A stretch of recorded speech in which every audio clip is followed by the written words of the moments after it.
मयूर दुगाने विघ्नार्थ मित्रमंडळाचा अध्यक्ष होतो। प्रत्येक वर्षी ताई आमच्या इथं आरतीसाठी येतात।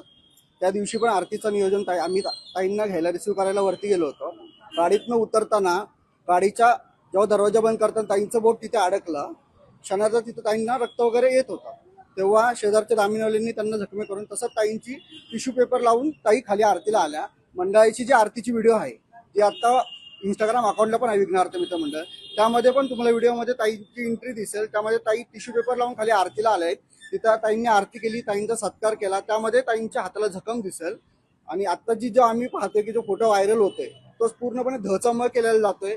कुठलाही तो त्याचं तिथं प्रत्यक्ष कोणतीही माहिती नसताना फेसबुकवरती जे फोटो आहेत त्या ती घटना का घडली आहे, कशी घडली आहे ते आम्ही सगळे ते प्रत्यक्ष पाहिलेली आहे। पण ते घटनेचा चुकीचा अर्थ करून अंधश्रद्धामध्ये दाखवत आहेत, एकदम चुकीची गोष्ट आहे। त्यामुळे आमच्या इथे ज्या ताई राहतात त्यांची पूर्णपणे हे एक चुकीच्या प्रमाणे मेसेज फिरतोय। आमच्या पण मंडळाचे तिथे नाव येत आहे, आम्ही पण पाहत आहोत फोटोमध्ये, आमच्या इथं खूप बदनाम आहे। त्यामुळे हे जो प्रकार घडत आहे याची शहानिशा केली पाहिजे, तपास केला पाहिजे। चुकीच्या पोस्ट व्हायरल करता नाव बदनाम करणे एकदम चुकीचं आहे, त्यामुळे आम्ही याचा निषेध करतो। नमस्कार, मी सचिन उत्तेकर। 9 सप्टेंबर रोजी विघ्नार्थ मित्र मंडळात आरतीच्या वेळेस ताई आल्या होत्या। ताईंना जी दुखापत झाली त्यानंतर मला फोन आला होता की ताई तुमच्या मंडळामध्ये आरतीला येत आहेत। वरती लायगुडे वस्तीला अखिल आंबेदरा मित्र मंडळामध्ये ताईंच्या आरतीचं नियोजन केलं होतं। ताई आल्यानंतर ताईंनी आरती केली, ताईंच्या बोटाला पट्टी बांधलेली होती। ताईंनी आरती केल्यानंतर मी ताईंना म्हटलं ताई चला माझं घर इथंच आहे, आपण जाऊन येऊ घरी। तर ताईंचा चेहरा खूप पडलेला होता, डोळ्यात पाणी होतं। मी ताईंना विचारलं ताई काय झाले नक्की। ताईंनी सांगितलं माझ्या बोटाला दुखापत झाली आहे आणि प्रचंड वेदना होत आहेत। मग ताईंना म्हटलं मी 2 मिनिटं घरी चला, पाणी घेऊ आपण। ताईंना घरी नेलं, माझी मिसेस पण इथं साक्षीदार आहे।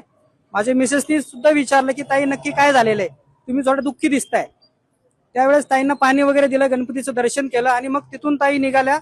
त्यावेळेस गोसावी ताई होत्या, सायली ताई होत्या, यांनी पण मला सांगितलं की सचिन दादा लवकर आवरा, ताईंना दवाखान्यात जायचंय, रक्त थांबत नाहीये।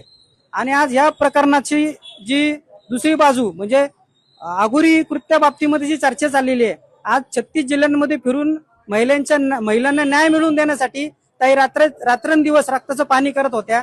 आणि हे सगळं करत असताना ताईंवरती हा जो त्यांचा अपमान केला जातोय आणि या गोष्टीचा आम्ही धारीकर म्हणून निषेध करतो।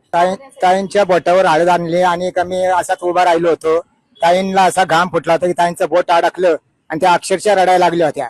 आणि मी तेवढ्यात हळद घेतली आणि त्यांच्या बोटावर बसवली आणि ते मग हाताला फडकं वगैरे बांधलं आणि मग सगळे लोक तिथं जमली। ताई काय झालं, ताई काय झालं असं, तर ताईंचं बोट अडकलं होतं गाडीमध्ये असं ताईंनी ते सगळ्यांना सांगितलं।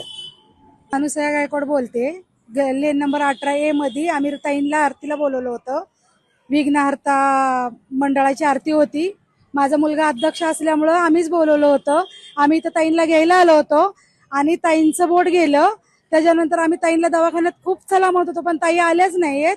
इथली आरती केली आणि आता अनामिका कापले चुकीचा आरोप करतात त्यांच्यावर, हे चुकीचं आहे। अंधारे आणि ठोंबरे बाईने असा ताईंवर आरोप केलाच नाही पाहिजे का, तर ही आम्ही ह्याच लेनमध्ये राहतो आणि ताई आमच्यासाठी चालत्या।